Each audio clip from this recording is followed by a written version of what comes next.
नमस्कार सभी को। आज हम पदार्थ की तीन अवस्थाएं ठोस, द्रव और गैस अवस्था जो होती है उसके बारे में विस्तार से अध्ययन करेंगे। ये पदार्थ की तीन अवस्थाएं हैं। पदार्थ जो होता है वो मुख्यतः छोटे छोटे कणों से मिलकर बना होता है। पदार्थ जो होता है वो छोटे छोटे कणों से मिलकर बना होता है। ये देखिए, जैसे ये पदार्थ की ठोस अवस्था है, इसमें ये छोटे छोटे कणों से मिलके बना होता है। और इन कणों की जो व्यवस्था होती है, कण जो होते हैं वो किस प्रकार से व्यवस्थित होते हैं, उसी के आधार पर पदार्थ की ठोस, द्रव और गैस अवस्था का निर्माण होता है। ये पदार्थ की ठोस अवस्था है, ये द्रव अवस्था है और गैस अवस्था है। तो ठोस अवस्था जो होती है इसकी आंतरिक संरचना इस प्रकार की होती है, द्रव अवस्था की आंतरिक संरचना इस प्रकार की होती है और गैस अवस्था जो होती है इसकी आंतरिक संरचना इस प्रकार की होती है। पहले अगर हम ठोस अवस्था की बात करें तो ठोस अवस्था में पदार्थ के जो कण होते हैं वो बहुत नज़दीक होते हैं और इनके मध्य में जो रिक्त स्थान जो होता है वो बहुत ही कम होता है। और कणों के मध्य में जो अंतराण्विक आकर्षण बल होता है, दो कणों के मध्य में जो आकर्षण बल जो होता है वो मजबूत होता है, प्रबल होता है। जबकि अगर हम द्रव अवस्था की बात करें तो द्रव अवस्था में पदार्थ के कण जो होते हैं वो तो थोड़े ज़्यादा दूरी पर होते हैं, ठोस की तुलना में ज़्यादा दूरी पर होते हैं, लेकिन गैस की तुलना में कम दूरी पर होते हैं। और कणों के मध्य में जो रिक्त स्थान जो होता है वो थोड़ा ज़्यादा होता है और कणों के मध्य में जो अंतराण्विक आकर्षण बल जो होता है वो ठोसों की तुलना में कमज़ोर होता है और गैसों की तुलना में ज़्यादा होता है। ठीक इसी प्रकार अगर हम गैस अवस्था की बात करें तो गैस अवस्था जो होती है इसमें पदार्थ के कण जो होते हैं वो बहुत अधिक दूरी पर होते हैं और पदार्थ के कणों के मध्य में जो रिक्त स्थान जो होता है वो बहुत अधिक ज़्यादा होता है और कणों के मध्य में जो अंतराण्विक आकर्षण बल जो होता है वो बहुत ही कम होता है। तो ये मुख्य अंतर है ठोस, द्रव और गैस अवस्था का। अब ठोस, द्रव और गैस अवस्था का हम आगे तुलनात्मक अध्ययन करेंगे विभिन्न गुणों को ध्यान में रखते हुए। ये विभिन्न गुण हैं और तीन अवस्थाएं, पदार्थ की जो तीन अवस्थाएं हैं ठोस, द्रव और गैस अवस्था, उनका तुलनात्मक अध्ययन है। तो यहाँ पे ये गुण हैं और ये ठोस अवस्था है, ये द्रव अवस्था है और ये गैस अवस्था है। तो सबसे पहले आकार की बात करते हैं। तो आकार जो होता है वो ठोस अवस्था में निश्चित होता है, जबकि द्रव अवस्था जो होती है उसमें आकार जो होता है वो अनिश्चित होता है और पात्र के अनुरूप होता है। पात्र के अनुरूप का मतलब जिस पात्र में द्रव को रखा जाता है उस पात्र के आकार के अनुरूप जो होती है वो द्रव का आकार होता है।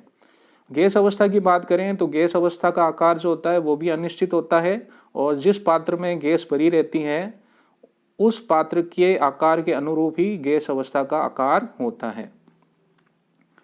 दूसरा गुण है आयतन। अगर आयतन की बात करें तो पदार्थ की ठोस अवस्था का आयतन जो होता है वो निश्चित होता है। आयतन का तात्पर्य होता है कि कोई वस्तु कितना स्थान घेरती है। तो ठोस अवस्था का आयतन जो होता है वो निश्चित होता है। द्रव अवस्था जो होती है उसका आयतन भी निश्चित होता है, लेकिन गैस अवस्था जो होती है उसका आयतन निश्चित नहीं होता है और जिस पात्र में गैस भरी रहती है उस पात्र के अनुरूप उसका आयतन होता है। इसके बाद में अगला गुण है घनत्व। घनत्व जो होता है वो द्रव्यमान बटा आयतन होता है।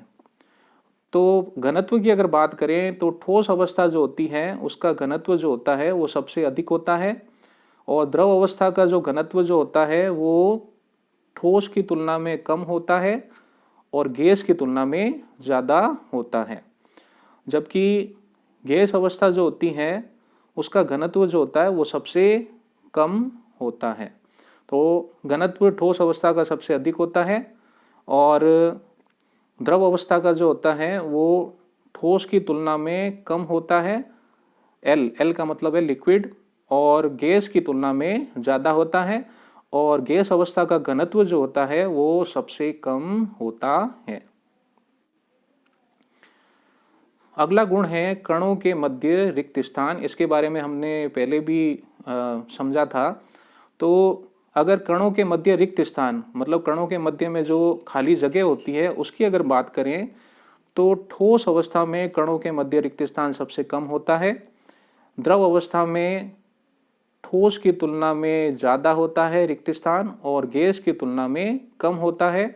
और गैस अवस्था में कणों के मध्य रिक्त स्थान जो होता है वो सबसे अधिक होता है।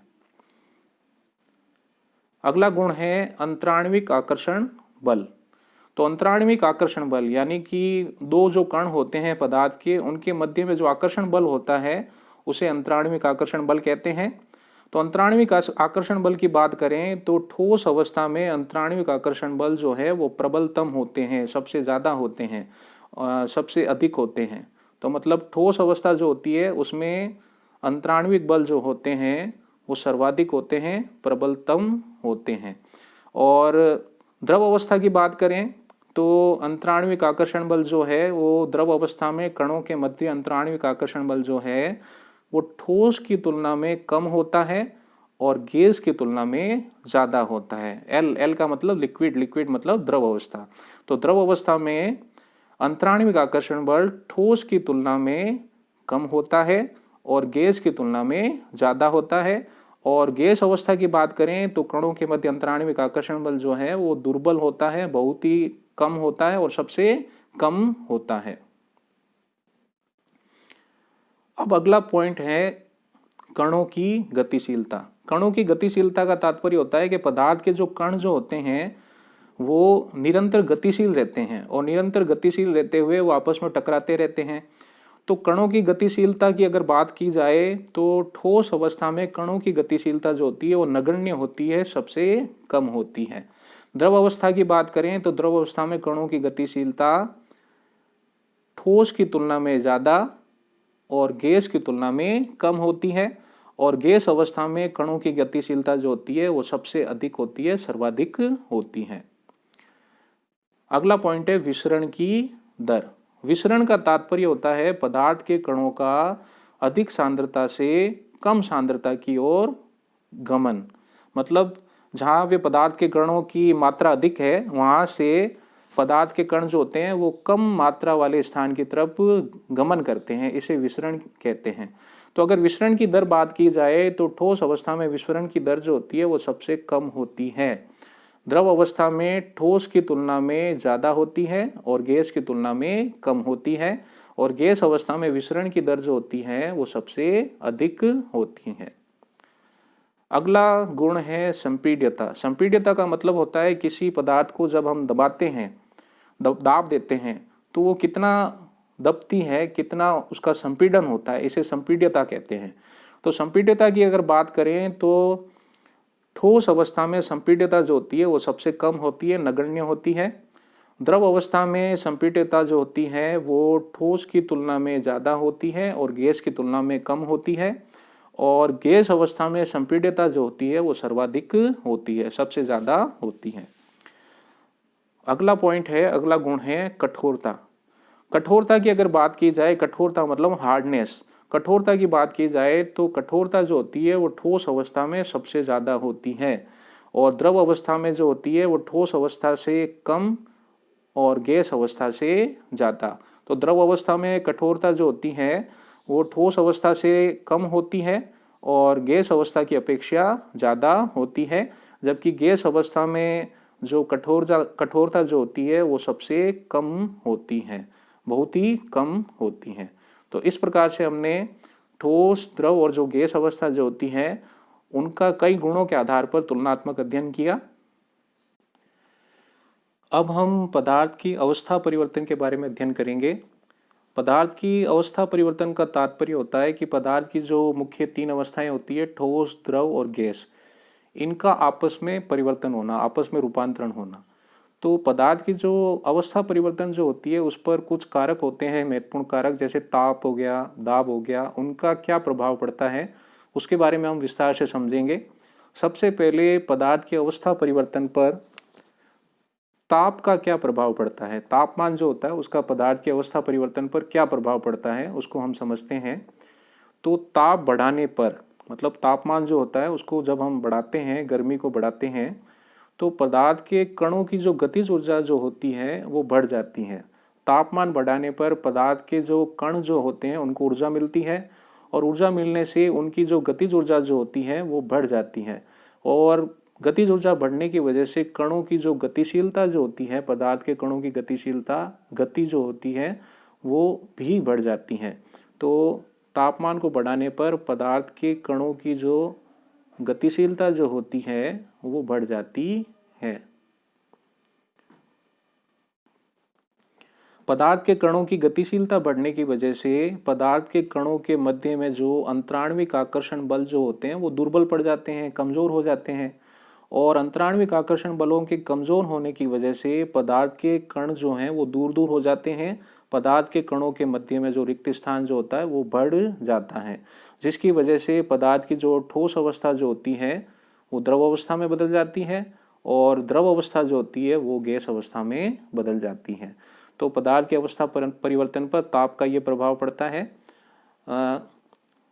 पदार्थ की अवस्था परिवर्तन पर तापमान के प्रभाव को समझते हैं विस्तार से, जिसमें पदार्थ की जो ठोस अवस्था जो होती है उसको जब ऊष्मा दी जाती है, गर्मी दी जाती है या तापमान को बढ़ाया जाता है, तो ठोस अवस्था जो होती है वो द्रव अवस्था में परिवर्तित हो जाती है, और द्रव अवस्था को ऊष्मा देने पर, तापमान बढ़ाने पर वो गैस अवस्था में परिवर्तित हो जाती है।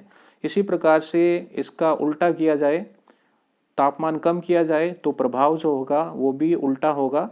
तो गैस अवस्था को शीतलता दी जाती है, यानी कि तापमान को कम किया जाता है, ठंडा किया जाता है, तो गैस अवस्था जो होती है वो द्रव अवस्था में बदल जाती है। और द्रव अवस्था को जब ठंडा किया जाता है, तापमान कम किया जाता है, शीतलता प्रदान की जाती है, तो द्रव अवस्था जो होती है वो ठोस अवस्था में बदल जाती है। तो इस प्रकार से तापमान का, टेम्परेचर का पदार्थ की अवस्था परिवर्तन पर प्रभाव पड़ता है। ये जो पदार्थ की तीनों अवस्थाएं जो है उनके अंतर रूपांतरण का आरेख चित्र है। आरेख चित्र की सहायता से पदार्थ की जो तीनों अवस्थाएं हैं उनके आपस में अंतर रूपांतरण को समझाया गया है, जिसमें पदार्थ की तीन अवस्थाएं हैं, ठोस, द्रव और गैस। तो पदार्थ की ठोस अवस्था जो होती है उसको जब गर्म किया जाता है तो वो द्रव अवस्था में बदल जाती है। तो ठोस अवस्था का द्रव अवस्था में बदलने की जो प्रक्रिया है उसको संगलन कहते हैं। ठीक इसी प्रकार से जब द्रव अवस्था को गर्म किया जाता है तो द्रव अवस्था जो होती है, पदार्थ की द्रव अवस्था गर्म करने पर गैस अवस्था में रूपांतरित हो जाती है। तो पदार्थ की द्रव अवस्था का गैस अवस्था में जो रूपांतरण है इसे वाष्पीकरण कहते हैं। इसी प्रकार से जब पदार्थ की गैस अवस्था जो होती है इसको जब ठंडा किया जाता है, तापमान कम किया जाता है, ठंडा किया जाता है, तो पदार्थ की गैस अवस्था जो होती है वो द्रव अवस्था में बदल जाती है। तो पदार्थ की गैस अवस्था का द्रव अवस्था में बदलने की जो प्रक्रिया है इसको संघनन कहते हैं। और पदार्थ की जो द्रव अवस्था जो होती है इसको जब ठंडा किया जाता है, तापमान कम किया जाता है, तो पदार्थ की द्रव अवस्था जो होती है वो ठोस अवस्था में बदल जाती है, और पदार्थ की द्रव अवस्था के ठोस अवस्था में बदलने को जमना कहते हैं। अब एक और प्रक्रिया होती है जिसको हम कहते हैं ऊर्ध्वपातन। ऊर्ध्वपातन एक प्रक्रिया है। कुछ पदार्थ ऐसे होते हैं जैसे कपूर हो गया, नौसादर हो गया, इनकी ठोस अवस्था को जब गर्म किया जाता है तो ये बिना द्रव अवस्था में परिवर्तित हुए ठोस से सीधे गैस में परिवर्तित हो जाते हैं। और जब इन पदार्थों की गैस अवस्था को ठंडा किया जाता है तो ये बिना द्रव अवस्था में परिवर्तित हुए गैस से सीधे ठोस अवस्था में बदल जाते हैं, यानी कि ठोस से सीधे गैस और गैस से सीधे ठोस। तो इसमें बीच की जो द्रव अवस्था होती है वो नहीं होती है। तो इस प्रक्रिया को ऊर्ध्वपातन कहते हैं। तो पदार्थ की ठोस अवस्था को जब गर्म किया जाता है तो द्रव अवस्था में परिवर्तित हुए बिना पदार्थ की ठोस अवस्था सीधे गैस में बदल जाती है, और गैस अवस्था को जब ठंडा किया जाता है तो द्रव अवस्था में परिवर्तित हुए बिना गैस अवस्था जो होती है वो सीधे ठोस अवस्था में रूपांतरित हो जाती है। तो ऐसा कुछ पदार्थों में होता है जैसे कपूर, नौसादर, और इस प्रक्रिया को ऊर्ध्वपातन कहते हैं। अब हम पदार्थ की अवस्था परिवर्तन पर दाब का क्या प्रभाव पड़ता है उसके बारे में अध्ययन करेंगे। इसके लिए हम एक प्रयोग करते हैं। इसमें हम एक गैस का सिलेंडर लेते हैं और इस गैस के सिलेंडर में पिस्टन लगाते हैं और इस गैस के सिलेंडर में गैस भरी हुई है। तो यहाँ पे देखिए आयतन अधिक है और आयतन अधिक होने की वजह से गैस के जो कण जो हैं वो दूर दूर स्थित हैं। गैस के कणों के मध्य में जो रिक्त स्थान जो है वो ज़्यादा है। अब जब हम इस पिस्टन को दबाते हैं, पिस्टन को जब दबाया जाता है तो पिस्टन को दबाकर ये स्थिति आ जाती है। तो पिस्टन यहाँ से यहाँ पे आ गया है, जिसकी वजह से आयतन जो है वो कम हो गया है। ये देखिए ये आयतन कम हो गया है। आयतन कम होने की वजह से पदार्थ के जो कण जो हैं वो पास पास आ जाते हैं। पदार्थ के कणों के मध्य में जो रिक्त स्थान जो होता है वो कम हो जाता है, जिसकी वजह से गैस अवस्था जो होती है वो द्रव अवस्था में परिवर्तित हो जाती है। तो जब दाब बढ़ाते हैं तो जो गैस अवस्था जो होती है उसका आयतन कम हो जाता है। आयतन कम होने की वजह से गैस अवस्था के जो कण जो होते हैं उनके मध्य में रिक्त स्थान जो होता है वो कम हो जाते हैं और कण जो होते हैं, गैस अवस्था के कण जो होते हैं वो पास पास आ जाते हैं, जिससे गैस अवस्था जो होती है वो द्रव अवस्था में रूपांतरित हो जाती है। इसको विस्तार से समझते हैं। जब दाब को बढ़ाया जाता है तो आयतन जो होता है वो कम हो जाता है। आयतन कम होने की वजह से गैस के कणों के मध्य में जो रिक्त स्थान जो होता है वो कम हो जाता है। गैस के कणों के मध्य रिक्त स्थान कम होने की वजह से गैस के कणों के मध्य में अंतराण्विक आकर्षण बल, जो कणों के मध्य में जो आकर्षण बल जो होता है वो बढ़ जाता है, जिसकी वजह से कणों की गतिशीलता जो होती है वो कम हो जाती है और कम होने की वजह से गैस अवस्था जो होती है वो दाब बढ़ाने पर द्रव अवस्था में परिवर्तित हो जाती है। तो दाब बढ़ाने पर गैस अवस्था जो होती है वो द्रव अवस्था में रूपांतरित हो जाती है। तो दाब का पदार्थ की अवस्था पर इस प्रकार से प्रभाव पड़ता है। तो इस प्रकार से हमने पदार्थ की अवस्था जो होती है, ठोस, द्रव और गैस अवस्था, उनका विस्तार से अध्ययन किया और पदार्थ की अवस्था परिवर्तन पर तापमान का, दाब का क्या प्रभाव पड़ता है उसके बारे में भी हमने विस्तार से समझा। तो जय हिंद, जय भारत, धन्यवाद।